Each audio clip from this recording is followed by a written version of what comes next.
From Tally to Cali, It's time to wake up. Wake up! Wake up! WarChant.com is your ultimate Seminole sports source. and this is Wake Up War Chant, presented by Zaxby's Now here's WarChant.com's Aslan Hajavandi. and Corey Clark.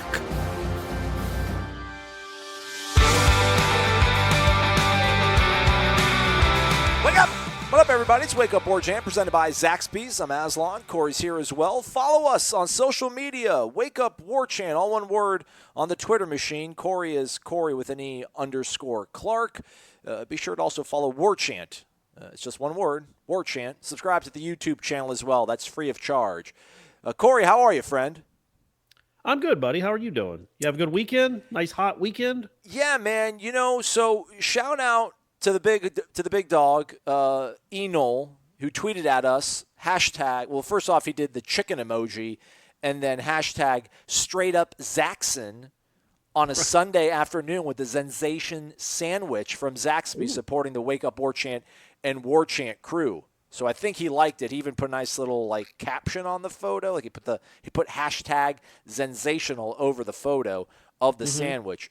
And that was pretty much my respite for the weekend. I'm not going to lie. This is not me complaining about the weather, everybody, okay? Because I don't like waking up early. I can't have it all.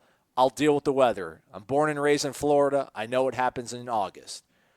But your boy pretty much fell out when he got home Friday from practice. I just wasn't ready for it. I wasn't prepared for it. I came home, uploaded the practice video, and then passed out for 3 hours, woke up, and just felt all sorts of weird. So after Saturday's practice, I'm like, dude, I sweat so much. I got to refuel. I got to refuel the machine. I mean, your boy getting a year older here in a week, but still in good fighting shape. So I'm like, dude, I got to fuel back up. So I went to Zaxby's and I got the Sensation sandwich, which now it's not, I don't think it's the second most ordered item I've had in my Zaxby's history. It's going to be tough to ever get past the chicken fingers. I mean, the chicken fingers meal is just, it's just going to be there at the top for a long time. Sure. Like bread and Bowden. butter. That's It's what like they're known for. That's it's the staple. It's Bowden. Even when Taggart starts ripping off a couple titles here and there, it's probably still going to be Bowden number one. Chicken fingers aren't going anywhere. So I did that on Saturday, and I was fine for the rest of the weekend. Sunday was a little bit of a rough one as well, but it's all about refueling up. And shout out to Eric on Twitter, supporting us, supporting the people that support us, which is Zaxby. So that was super cool. And getting to eat a chicken sandwich on a Sunday. That's pretty cool. I mean, yeah, can't do that at some other places. So what are you going to – so, Brady just finished his first week of middle school. I think a good reward might be some quality time with the big dog and maybe taking him out for a sandwich at Zaxby's.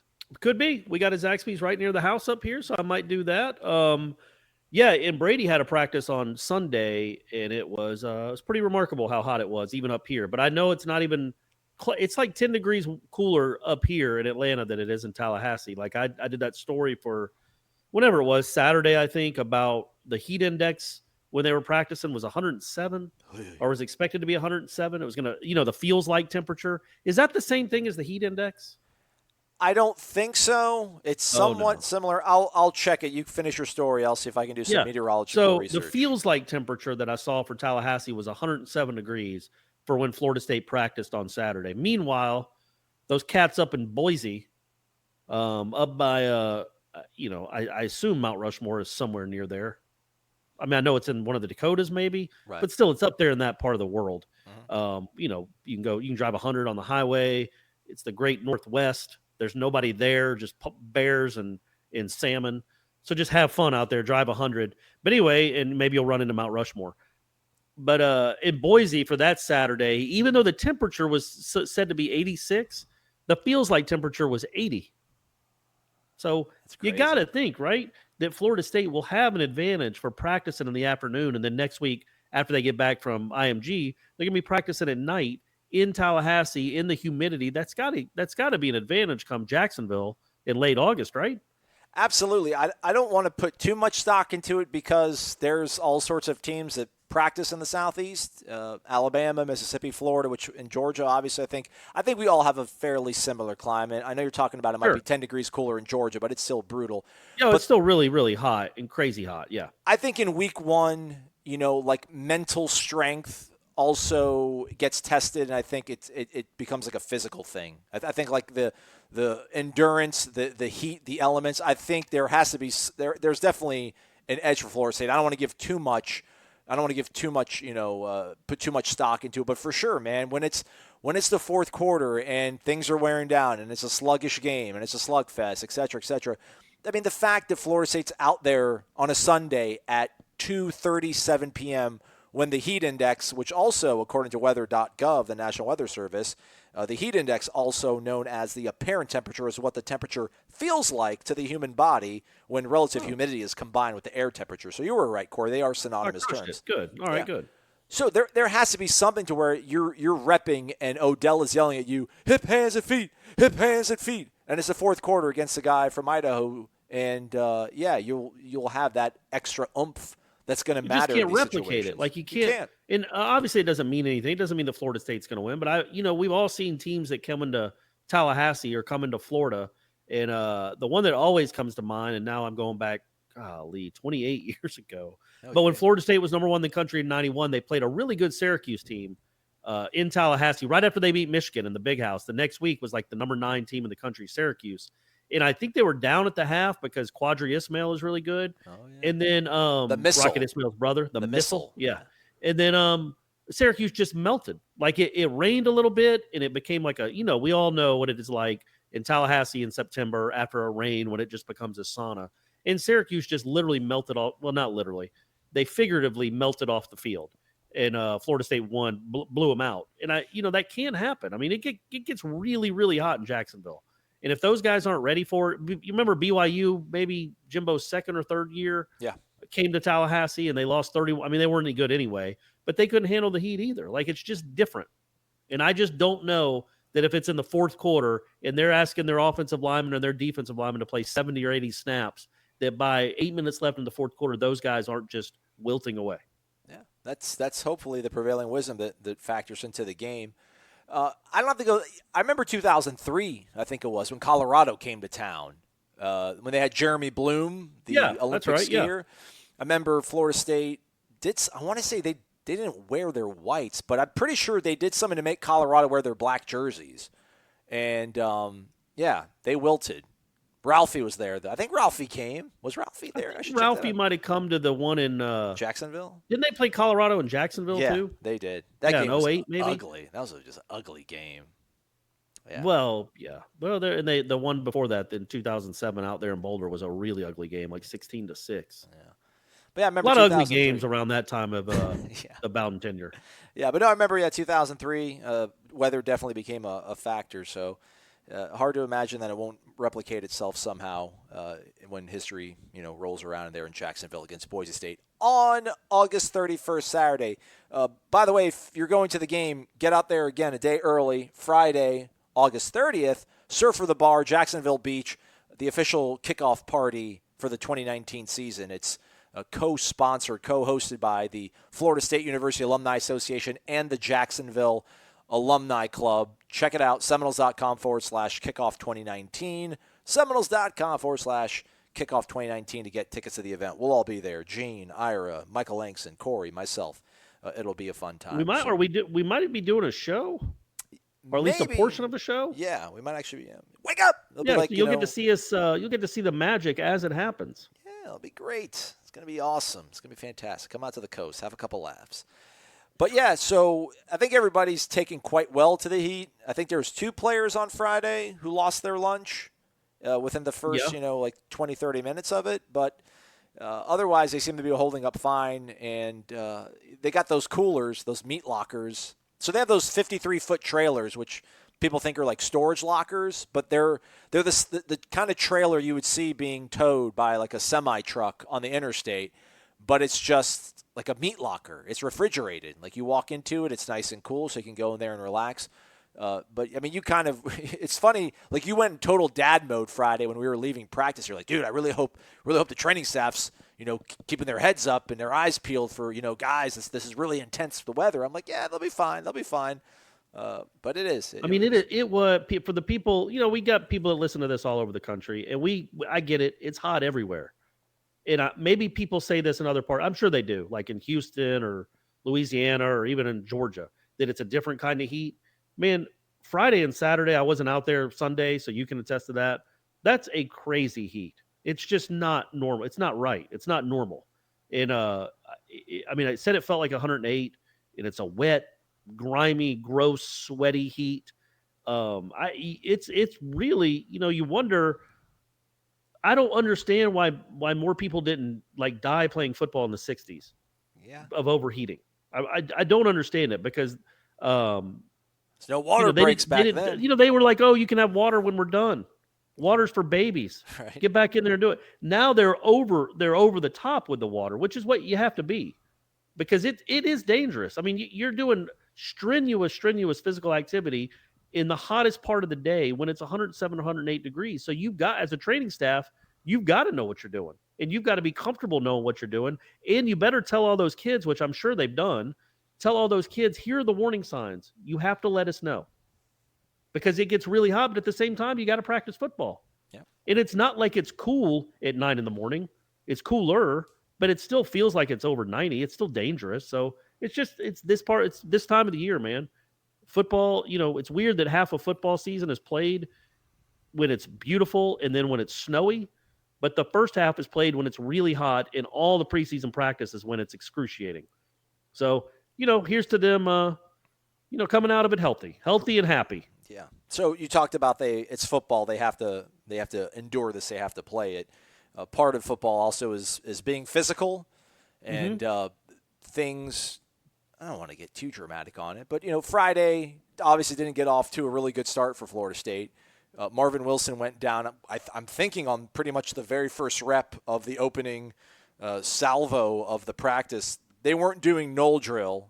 They were just doing kind of one-on-one Oklahoma drills, which they did to start practice on Sunday as well. I think Saturday went back to knoll drill. So knoll drill, again, folks, it's like 3-on-3. There's offensive lineman on a D lineman. There's a tight end, H-back on a linebacker, and then there's a wide receiver on a defensive back, and then the running back's got to kind of run through this gauntlet and get past all three levels or whatever. They did that on Saturday. Friday and Sunday is just one-on-one. It's either a receiver going up against a DB or an H-back going up against a linebacker or a defensive lineman going up against an offensive lineman.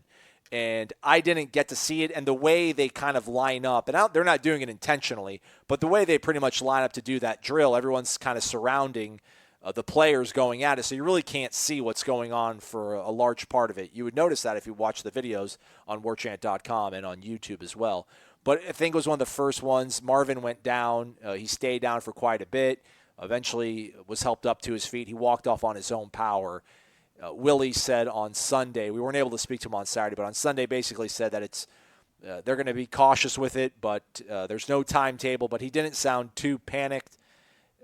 I still don't know, how much he needs to practice to be ready, or by him saying, he said we're not going to, we want to bring him back when he's ready.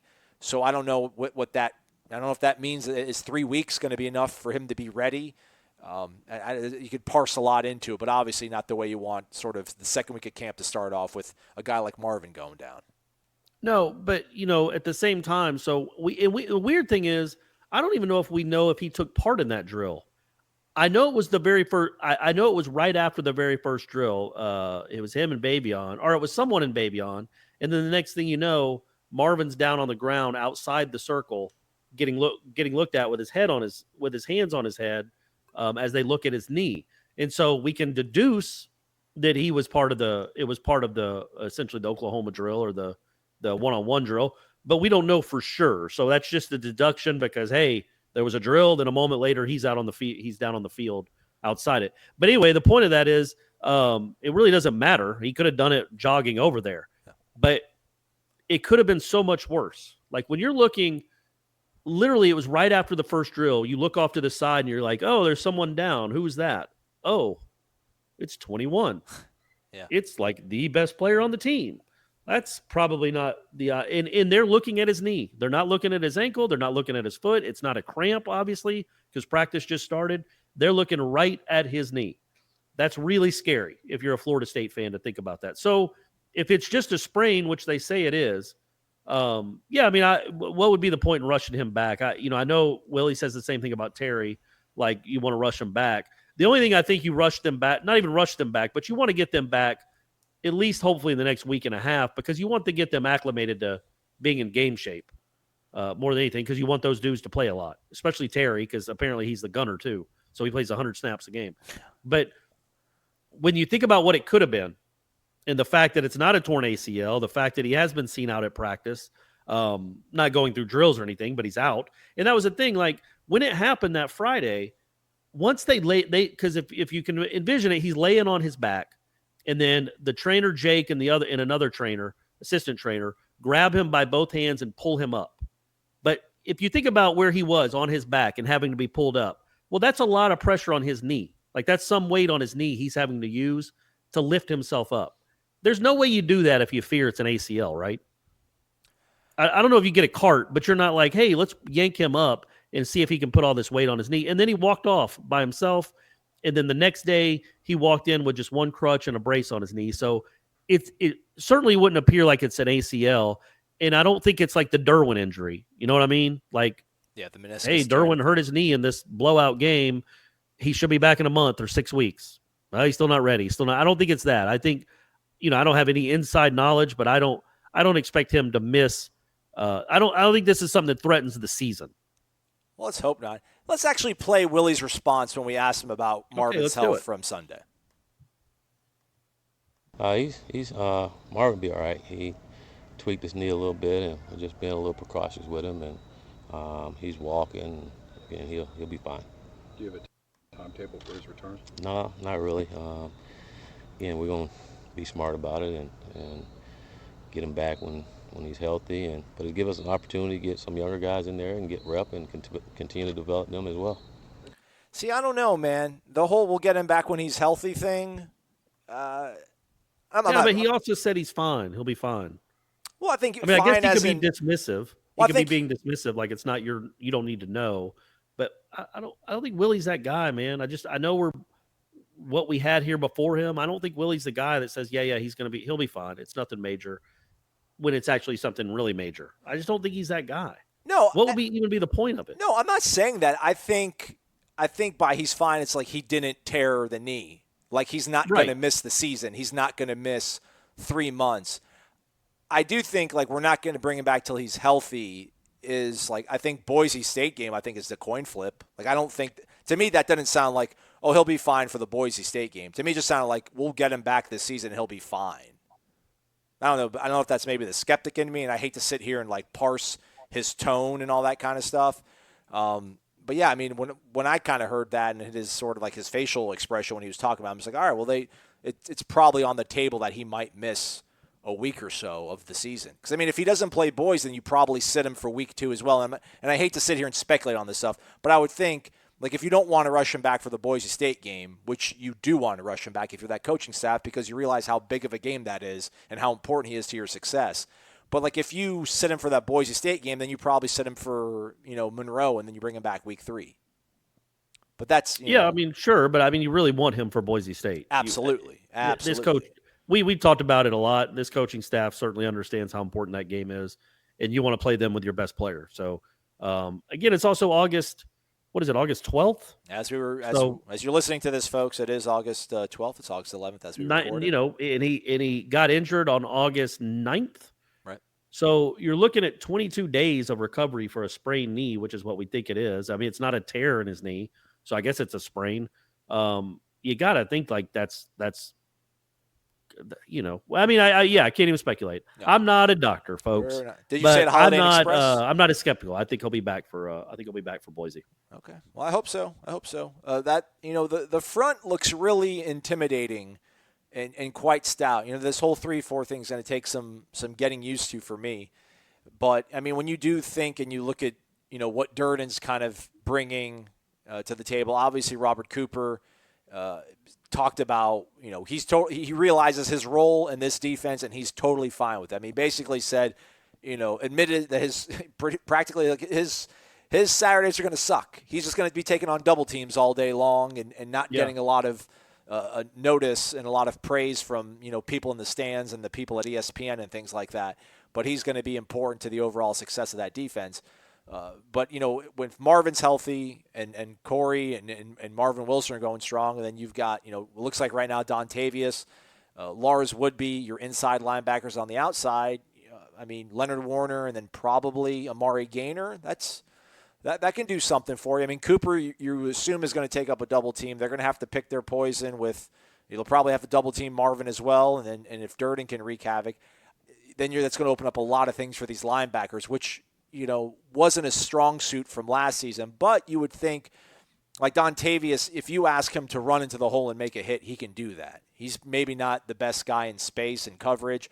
But, yeah, like you need him to, quote, trigger and get downhill and make a tackle because – there's lanes being opened up by Marvin Wilson and Robert Cooper collapsing the pocket. Like Dontavius is a guy that can run in there and make a tackle. So is Lars Woodby.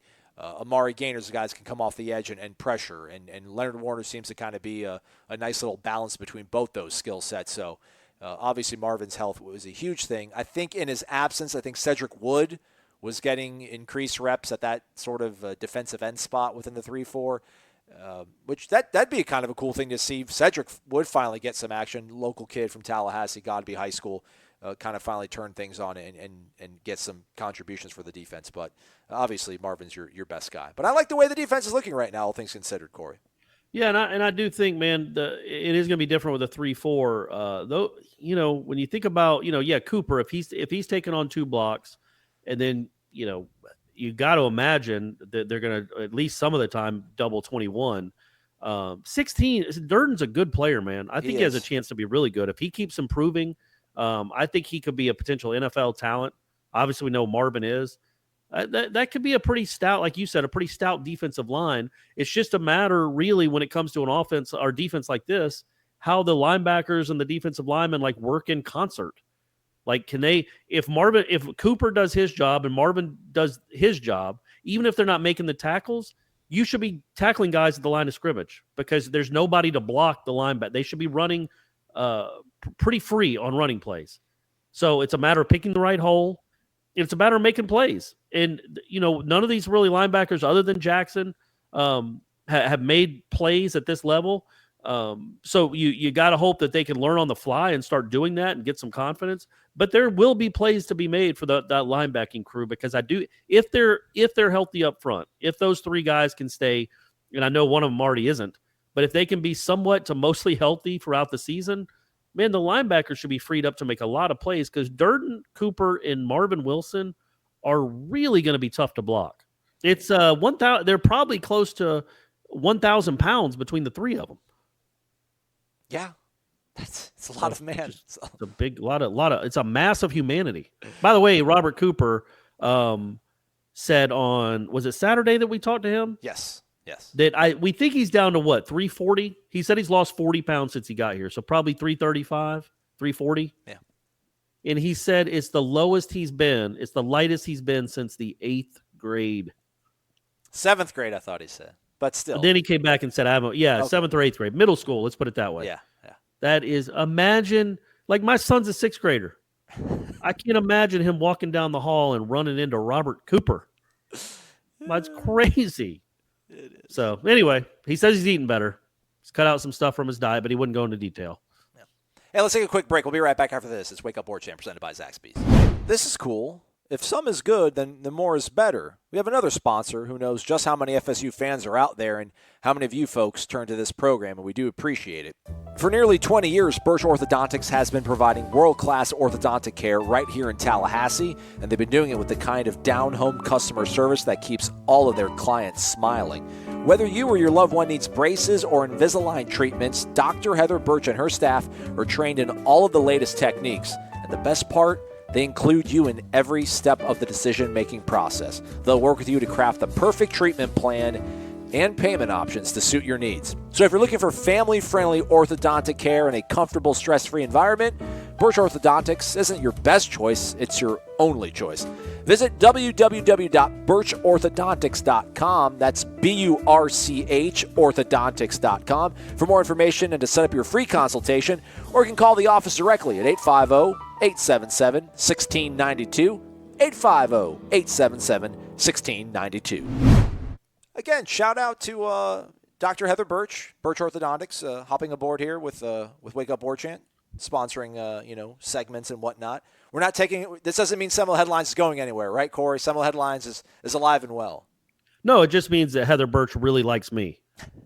Anything I'm involved in, I need to get her to sponsor my Twitter feed. Okay. But anything I'm involved in, she's right behind, which you guys listen to this show. That makes sense, right? If you had a business and you could get on the Corey Clark train and get that Corey Clark bump, you do it too. It makes perfect sense. So, but yes, huge Seminole fan. We all love Heather Birch. Big deal in Tallahassee. Everybody that goes to her loves her. My girlfriend's daughter will be going there soon, apparently. So, and obviously, all of Ira's kids go there, and all Jeff Cameron's kids. And if you ever have kids one day, they'll probably go there too, Aslan. Hopefully, one of these days. So my birthday's coming up in a week, and my mom asked me what I want for my birthday, and she's like, "Braces." She's like, do you want the Apple Watch? And I'm like, Mom, I don't even have an iPhone. She's like, well, it looks really cool. And I'm like, I don't know. She's like, well, let me know what you want. And I'm like, okay. And I think I'm so old where I think I either want her to pay for me to get a sleep study because my sleep is just horrible, or I might go to Birch Orthodontics and get a consultation and see what's going on. Because I know I have like jaw problems. Like I grind my teeth and I don't bite properly. So we'll see. I'll keep you all updated on what I'm going to get for my birthday. Big dog turning 37 here. We're either going to get see if I have sleep apnea or see if I need to get my jaw reset. So we'll keep you all posted on that aspect of my life. Well, that sounds exciting. I hope it all works out for you, man. So I already got your birthday present lined up, the one I got for you. All right, man. Appreciate that. I don't want to get too lost in the weeds or go too far inside football because I'm not a former player and I'm not a former coach. But I do wonder, back to the whole sort of way that this defense is going to work with the 3-4. So with Cooper, they're going to play him at the one technique at nose tackle. So basically he's going to line up directly over the center. And he's going to outweigh probably every center he faces by at least 30 pounds. At least, right? I mean, probably 40. We'll just say that he'll play some center that weighs 310 pounds. So that guy, for all intents and purposes, is going to need help and support most of the time. So that's going to take up two guys. Well, then Marvin, the way that I saw Marvin when he was healthy and some of the stuff they were working on, like he's going to hit, I guess, what they call the 5 technique, which, again, I don't want to get too much into this. I don't want to act like I know more than what I really do. But, like, he's going to be going between, like, the outside shoulder of a guard and a tackle. So, I mean, he's basically going to be hitting a gap that they're going to need to put two guys on him. So then Durden is going to attack in a similar sort of way, I feel like, at least the way they had him lined up with Marvin. So you're going to have these guys they're not just going to eat up double teams. Though. Like Marvin's going to beat double teams sometimes. Robert Cooper's going to beat double teams sometimes. That just I don't want to say like if there's pressure on the linebacking core, but I guess we'll really see just how much they've improved because it does feel like this is all it's crazy enough. I don't know if the staff looked at things and just realized like, listen, we can't really generate a pass rush the conventional way with a 4-3. Like we don't have edge rushers and a 4-3 that can do both things. So let's just put three guys out that are going to take up a lot of space, that are going to be able to beat some double teams. And you have to like the physical athletic ability of guys like Dontavius and Lars Woodby and Amari Gaynor and Leonard Warner. For as malign as that linebacking core was last year, for some reason, like when I talk about that and we're thinking about it like in a schematic point of like, all right, these guys are going to be able to run free and meet guys at the point of attack or meet them in the hole. Like, I don't know. I feel like I like Florida State's chances with that, despite the fact that I'm really not that high on the defense overall, crazy enough. Yeah. And I think that, when they talk about getting their best 11 on the field, well, their three best linemen are those three guys, in my opinion. Kando really hadn't shown us enough to consider him a very good defensive lineman, and he's not going to be playing that this year. He's going to be outside standing up, which might Buck. I think Buck be is better for his skill set. Yeah, but their three best defensive linemen are those three guys that will be starting, and I just think, I think that instead of having Janarius Robinson and Kane, if you would have played Marvin Wilson and Robert and Durden together, because if they'd have been in the normal 4-3 this year, then Marvin Wilson and Durden are probably your two starters at tackle. And Robert Cooper doesn't play a lot. He comes in a backup role, much like Marvin Wilson last year. Now you got all three of them on the field at the same time. And I just think that's a better defense. I think that's a better defense. If they know what they're doing, And if the linebackers can take advantage and go make plays, and if those guys on the outside can set the edge when they do run outside, then I think it's a better defense with those three guys in the middle, with just those three guys on the field. Yeah, and actually, you just quasi kind of corrected me there, so I appreciate it. So, yeah, I mean, actually, when they go to that 3-4 look, it won't be Gainer and Warner on the outside. They're both at the same position. So I think right now, like Warner, I think is running with the first team. So it'd be Warner, would be Jackson in the middle, and then you have either Robinson or Kando on the other outside linebacker spotted, Buck or whatever they call it. Right. So yeah, that's physical. I mean, that's talent, and that's physically capable guys that were highly recruited. That should, these are pretty. It feels like seamless roles for them to fill in. So it's an intriguing sort of thing to think about with the 3-4 as they continue to work on that. Otherwise, health updates. Nothing new on Cole Minshew. I don't know, for whatever reason, take that for what it's worth. Some people on the message board think that's a bad sign, an ominous sign. I don't really know. Warren Thompson dealing with a concussion. And we didn't get specifics on Kando. And I think Isaiah Bolden has missed practice, I think, with an ankle. I should actually pull up the practice updates because it's all there. It's on warchant.com. Use the promo code WARCHANT30 for 30 free days of access.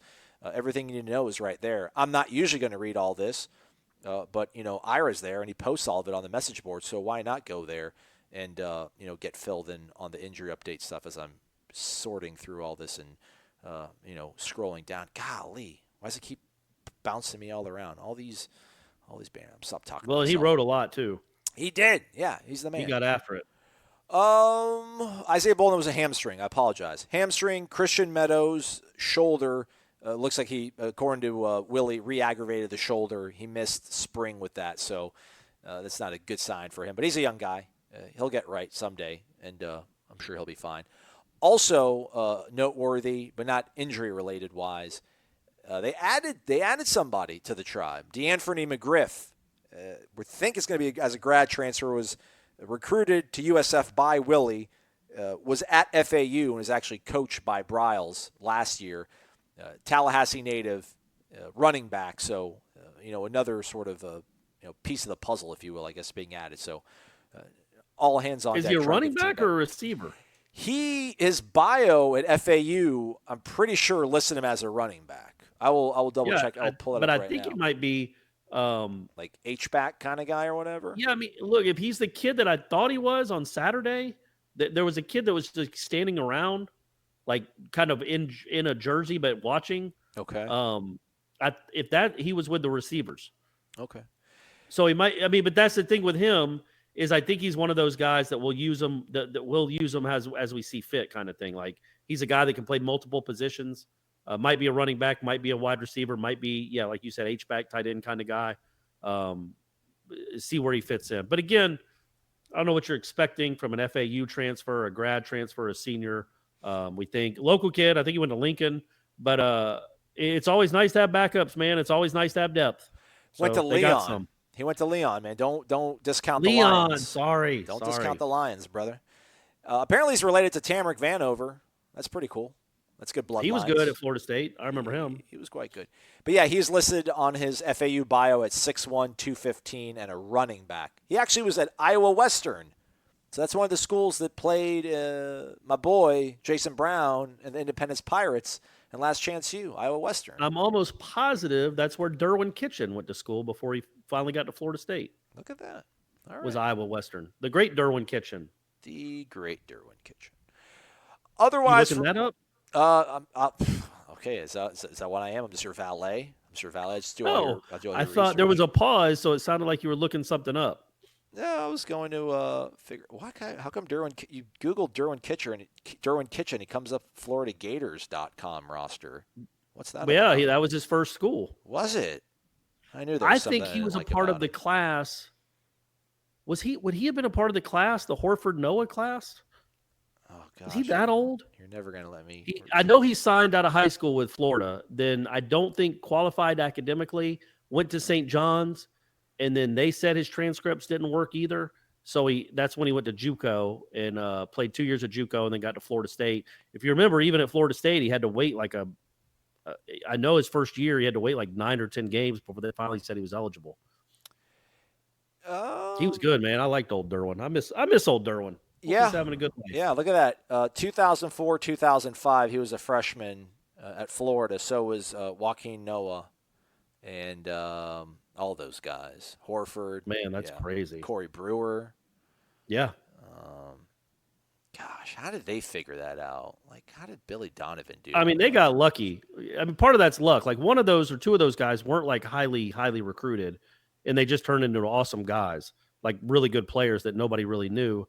And then, oh, yeah, let's win a national championship and then all come back and do it again. That's a lot of fun. Why does that keep happening to Florida State's opponents? I don't get it, man. I don't know. I don't get it. You tell me. Clemson, all these nerds coming back to go down the slide and, drive on tiger paws on the road. Like, come on. Hey, I'm waiting for Trevor Lawrence to come back for his senior year. Yeah. Oh, gosh, please no. We got two. Yeah, he'll be slinging around in 2021. We got two more throughout. According to Gary Smits of Jacksonville.com, back in 2017, Derwin Kitchen was set to be inducted into the Iowa Western Community College Hall of Fame back on September 8th of 2017. So, yeah, he led. Nobody knew that when they tuned in to Wake Up War Chant today that they'd get a Derwin Kitchen rabbit hole, but that's just what happened, and that's what we do. You can listen to other podcasts if you want. They're not doing that. The only Derwin Kitchen love that you're going to get on a Florida State podcast is right here, my friends. It is. Otherwise, from practice Sunday, nothing too much of note. They're letting us watch a good bit of it, though. We had to watch 6 periods. They're 5 minutes a pop, so that's 30 minutes of baking out there, which is pretty good. The only thing that really made me go, ooh, and this is the second time he's done it now, is Gabe Neighbors. Like, you don't want to go up against Gabe Neighbors in the one-on-one blocking, whether it's Oklahoma or the Knoll drill. Like, Gabe Neighbors will make you pay.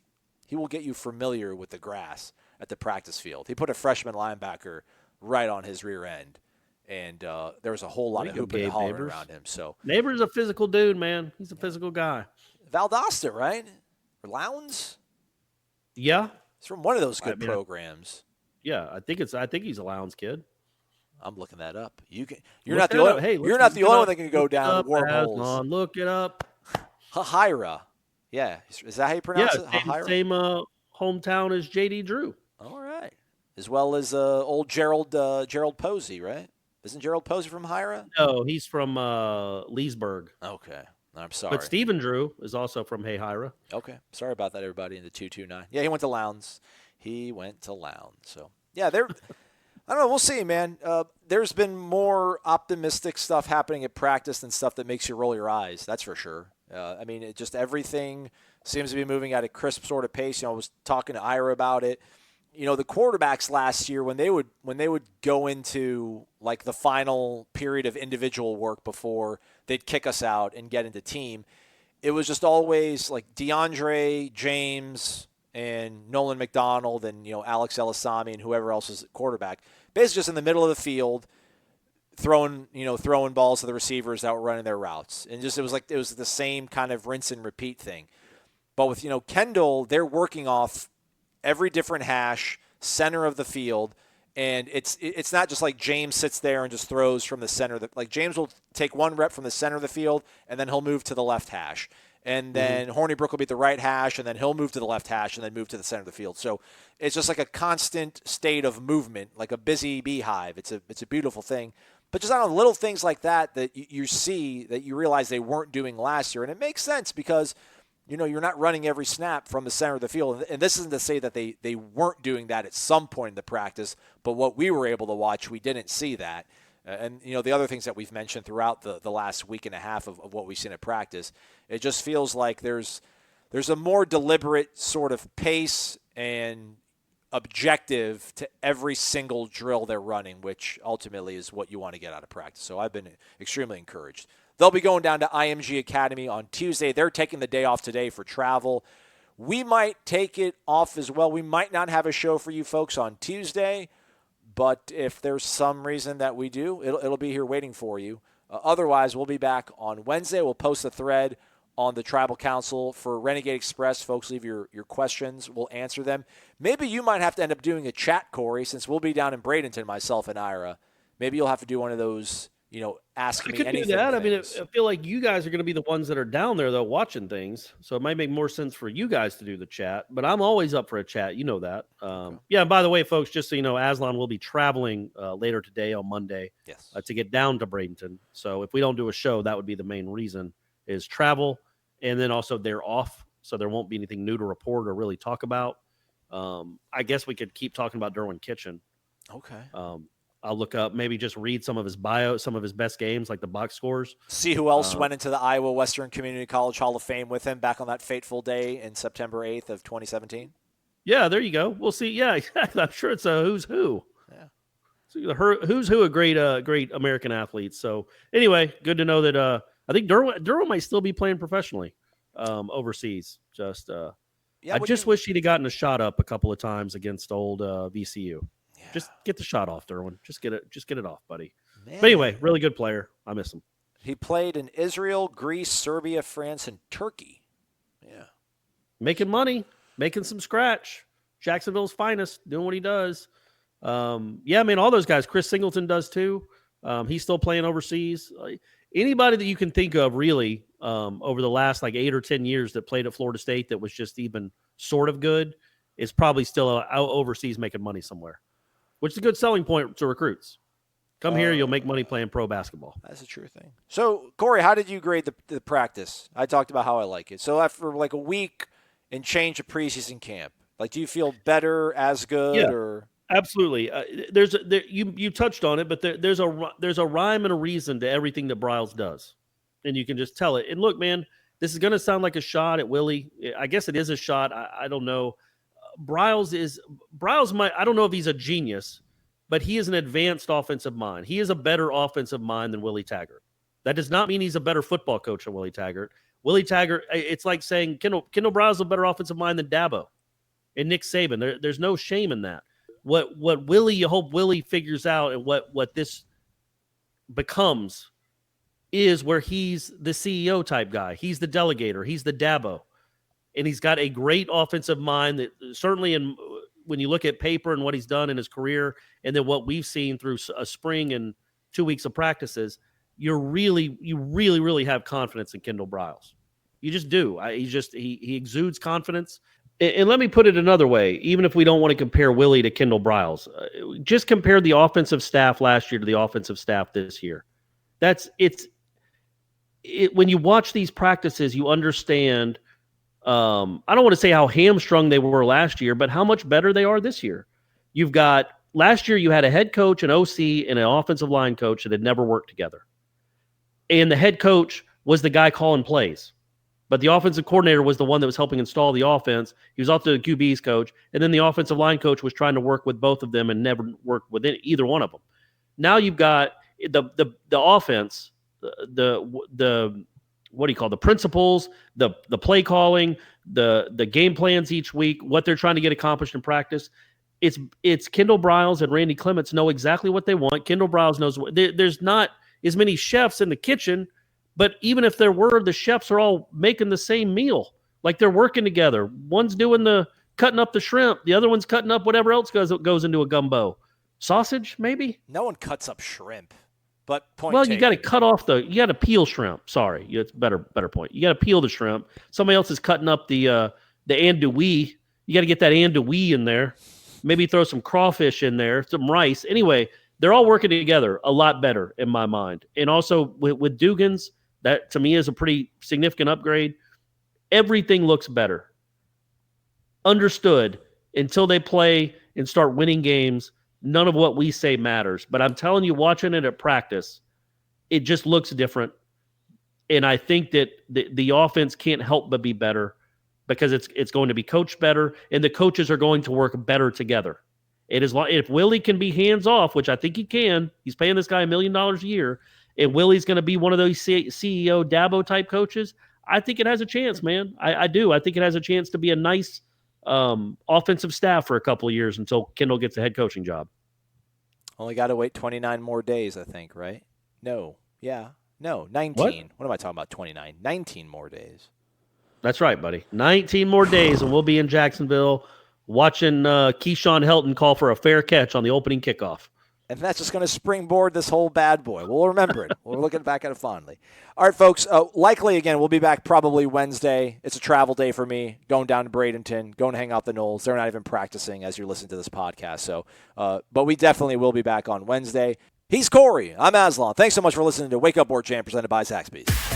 Unlike fanny packs, bowl cuts, and troll dolls, the sensation is back, only at Zaxby's. The Sensation Salad and the new Sensation Filet Sandwich features hand-breaded chicken, Asian slaw, wonton strips, and citrus vinaigrette, and both are served with an egg roll. The Sensation Salad and the new Sensation Filet Sandwich meal for a limited time only at Zaxby's. And skip the line when you order ahead on the Zaxby's app or on Zaxby's.com.